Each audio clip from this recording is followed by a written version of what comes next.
Well, it's been an interesting week. We had 4 days of temperatures near 100 degrees, which is about 37 degrees Celsius, followed by 48 hours of constant rain where the temperatures never got above 70, which is like 20 or 21 degrees Celsius. It's been a bit of a wild ride. But today we're looking at experiments. So join me with a tasty beverage of your choice close to hand while we take a look at experiments, old and new.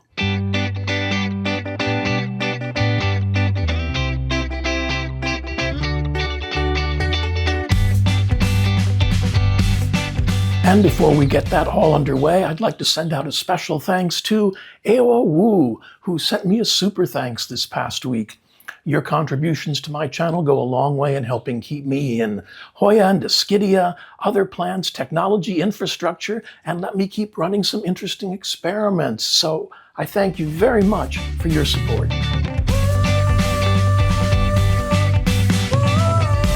And first up, a couple weeks ago, some of you may remember that I ordered some little tiny plants, some little tiny Anthurium.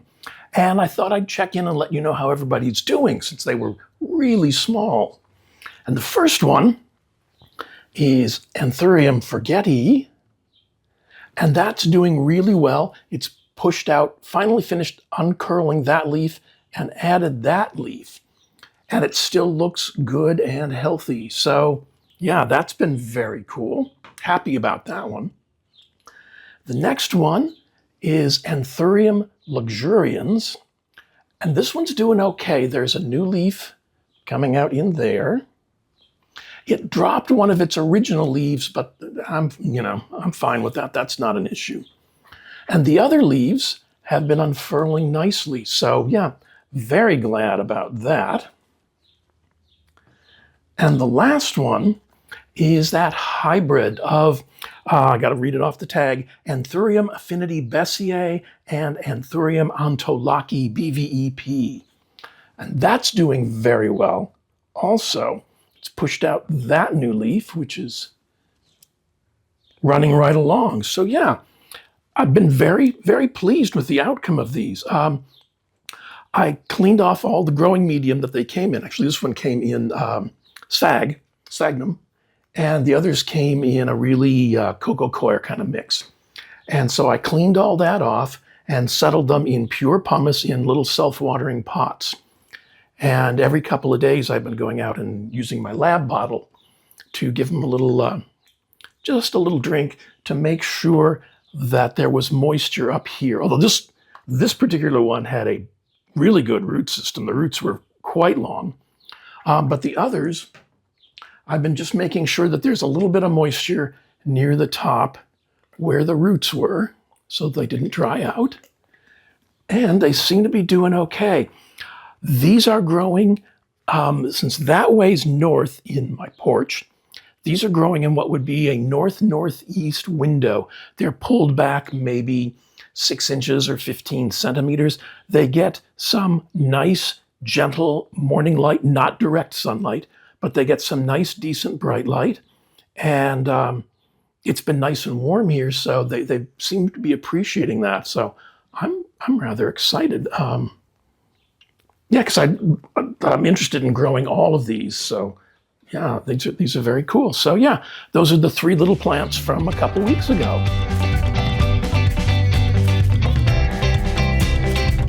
And the next experiment we're going to catch up on has to do with my Caladium. I'd never grown them before, and I thought it would be worth trying, especially since I saw them on Kaylee Ellen's channel, and man, she picked out some real beauties, and I thought, well, let's try that. I'm not a big fan of the typically, gaudy pink stuff, but there were some other things that were really interesting. So the first one is Caladium Florida Clown, and it's got a little bit of pink in it, which is enough for me. There's another leaf opening up right there. And there's another shoot coming in here and another shoot down here in the soil. So yeah, that's really pretty. Very happy about that one. Another one is Caladium Burning Heart. That's very cool. This leaf, I don't know whether that's leaf damage or if it's still unfurling, There's another little leaf down here, and there's another little shoot down there. But I think that's really pretty. I love that. I hope it's coming through. It's very much of a reddish orange color with some light variegation in it. And it's sending out a new branch over here. So that's, who wouldn't be happy about that? This one is Caladium Allure. And I think that's just beautiful. You can almost, I don't know if you'll be able to tell, you can almost see through the leaves. I think that's very, very pretty. So there's 4 leaves now. There's another shoot coming in down here. That's just, wow. I think that's very, very pretty. And it's a nice contrast to other dark leaves. But the one that's rocking my world is Caladium Frog in a Blender. And this thing is just incredible. I mean, let's see if I can do this right. That's next to my head. That's with my hand in front of it. The leaves are measuring side to side. We're looking at about 10 inches or 26 centimeters. And from top of the sinus, top of the leaf to the tip, we're looking at about 13 inches or 33 centimeters. That's just, with that kind of variegation, man, that's just so beautiful. There's another shoot coming in right here. And another one on the other stem. So I'll have, with luck, 4 leaves like that within the next week or so. These are just, I'm so thrilled. Who wouldn't be? I mean, that's amazing. So half of them are growing in a mix of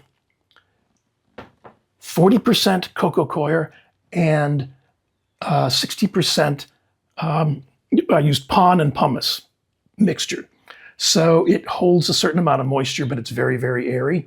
The other 2 are growing in plain pon.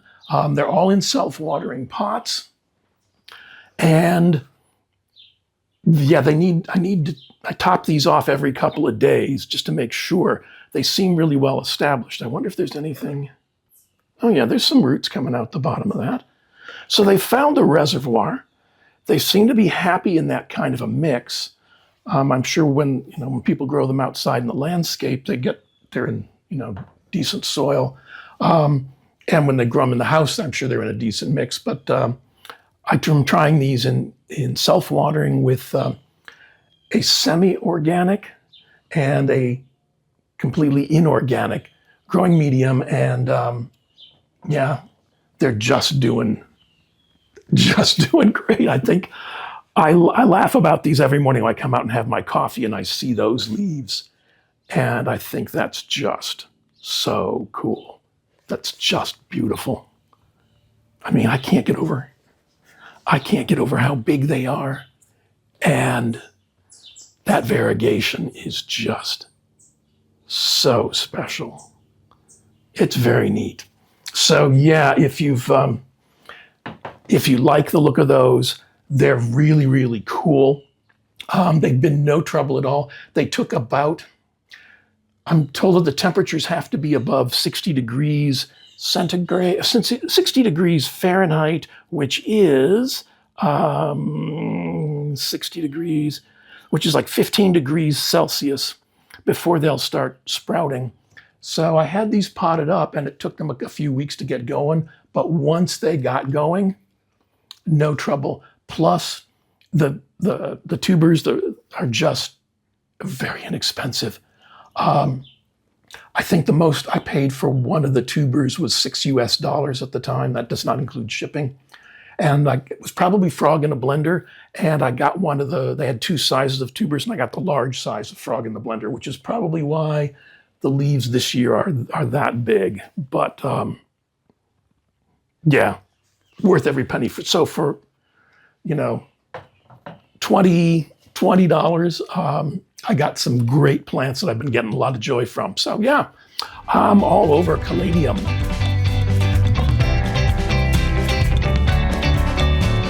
So the experiment I thought about doing with tissue culture is going to involve an Anthurium Queen of Hearts. And that's what it looks like in the bag it came in. Now, it's in some kind of, I'm assuming, agar type mixture. And the instructions, the suggestions from the seller were, the first thing to do is to rinse off the agar, get that off the leaves and everything else, and then to sterilize the plant in hydrogen peroxide. Now, because these have been growing in very sealed, very controlled environments, they don't have the stoma development that most other plants that have grown outside of the lab. They don't have the root structure. They don't have a lot of the things they need. So you need to acclimatize them to growing out of their little sealed environments. So I read through the seller provided a link, a QR code link to their site with step-by-step directions. And I kind of read through and thought, okay, here's what they said, and here's what I'm going to do based upon what they said. So not everything may be perfect or ideal, but this is what I'm willing to do. And if that works, great. If it doesn't, this plantlet wasn't terribly expensive. So yeah, we'll carry on from there. So I think I have everything I need. The thing we try and keep track of is that you try and keep everything as clean as possible. This plant has been growing in essentially a sterile environment. So I'm going to use some tweezers to handle the plant at some points. I've rinsed these in alcohol. Everything else is either new or clean or fresh. So I'm going to start by opening the package. I'm just going to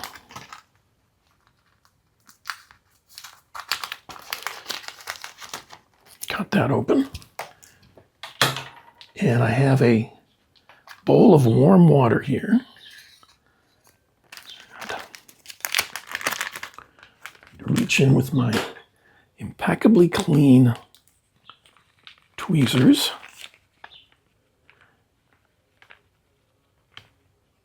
And move this little kid. There it is. Right into some warmish water. That was the suggestion. And then to use either my fingertips or a paintbrush. And I have a paintbrush to kind of clean the leaves. If there's any of that agar growing medium on them, to kind of get it off. So, very gingerly. Because it does look like there's some nice little rootage happening. Make that all nice and clean. And I'm just very gently just brushing off the surface of the leaves with a watercolor paintbrush. If you don't have a watercolor paintbrush, I use this for all kinds of things. It's great for going after mealybugs. It's great for all kinds of stuff. So, okay. I think I've washed that off enough. And now I'm going to dip it into hydrogen peroxide. I have a bottle of that, and a little cup.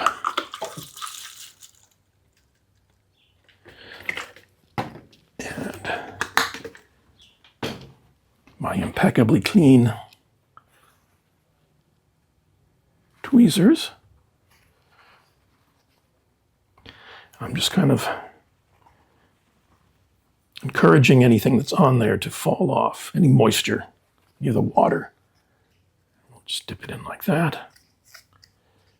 And dip it in like that. And I'm just going to set it down here on my tray. I cleaned my tray before I started this process. So there's that done. Now, after you pot this up, I need to put it in some kind of a humidity dome, and I think I found a solution to that. And one of the growing mediums they suggested that you could use for rooting these plants, for rooting them on, is pumice. And as we know, I have a decent amount of that lying about. So I took a 3-ounce cup and I cut some slits in the bottom. I'm going to make a miniature self-watering pot for this. I have fresh, clean pumice that I've rinsed, and I've had it soaking in nutrient solution because I didn't want the growing medium to be dry when I settled this little kid in there. And so what I'm going to do is set it right down in, and very gingerly put some pumice in around the roots, or what will turn into roots.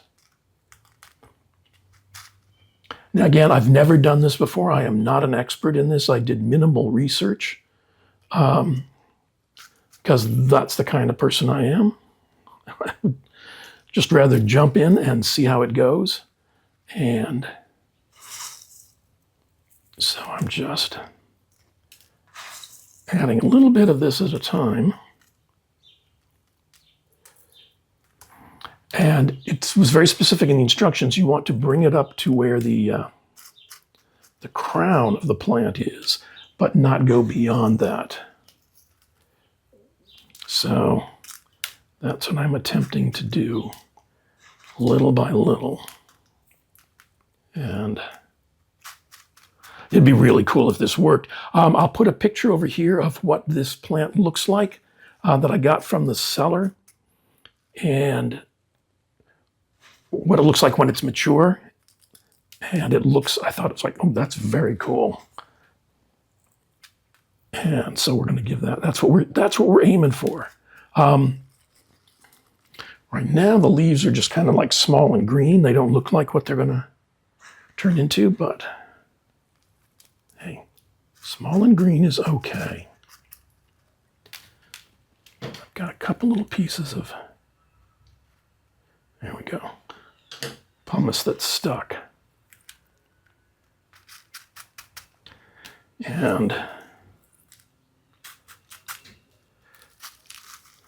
a little bit more. I know it's boring.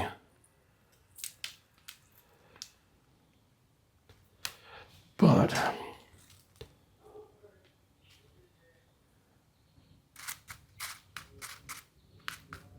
okay, I think maybe a little bit more.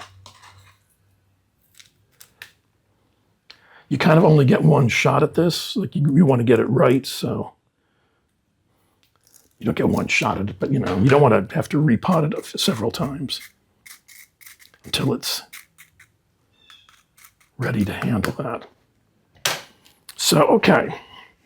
So I have my little kid settled into pumice, damp pumice, and I'm going to put this pot, put in a little bit more.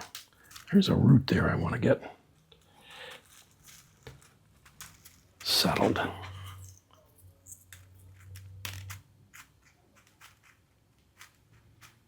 Okay. Happier about that. Okay. So I'm going to set this 3-ounce cup inside this 3-ounce cup. Give it a little bit of a drink with my nutrient solution.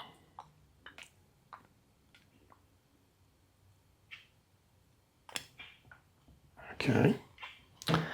And then what I figured out for a mini terrarium is I have a canning jar, and I've got a resealable lid for it. So I'm going to take the plant and set it down in there.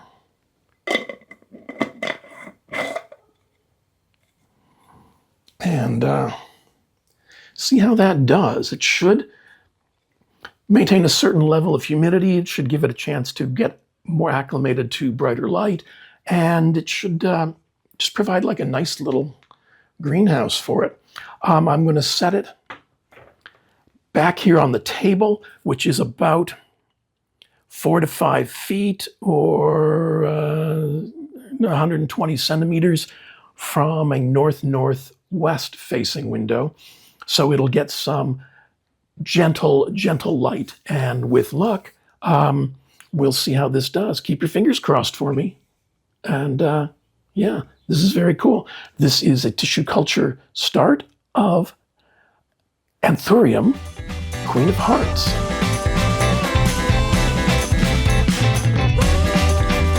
And the question for the comments this week is kind of obvious.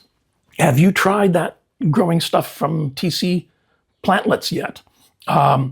If you did, what did I do wrong, and what was your experience with it? I was so intrigued by seeing the prices of some of these. It's like, oh, gee, if I can make that work, if I can get that plant, and it might take a year for it to get to maturity, but if I can get that plant at that price, I'm willing to give that a try and see how it works. So yeah, tell me how you did, or is it something you would try out? Yeah, let's have that discussion. And as always, I want to thank you for choosing to spend a little bit of your time with me this week's end. Please remember to click that thumbs up like button, the subscribe button, the notification bell. And if you're on a mobile device, when you're all done watching and commenting, click on that hype button. All of those things convince the YouTube algorithm that my channel is something that they should recommend to people who haven't seen the channel yet. And it's your way of helping the channel grow. If you're interested in any of the products that you've seen me use, most of them are available through my Amazon storefront. There's a link in the description, or you can click on this QR code to visit the storefront. I receive a small commission on the sales, but it doesn't increase your price whatsoever, and it's another way of helping support the channel, buying things that you would normally buy. If you're in the market for grow lights, I have a relationship with Sansi Corporation. There's a link in the description to their website, or you can click on this QR code to visit the website. You'll find products there, and I found them interesting and helpful in my plant growing experience. And if you use this discount code at checkout, you'll receive a 30% discount from those prices. As I said, I've been happy with my Sansi grow lights, and I'm actually talking with them about getting another one. So yeah, I'll keep you posted on that. If you'd like to support the channel directly, there's a link in the description, or you can scan this QR code to visit my Buy Me a Coffee page. If you'd prefer to work with YouTube directly, there's a link down here, a thanks button, and you can click on that, and YouTube handles everything to do with the thanks button. As usual, I'm going to put a couple more links to videos over here on the side that you might enjoy, and please enjoy the rest of your week's end.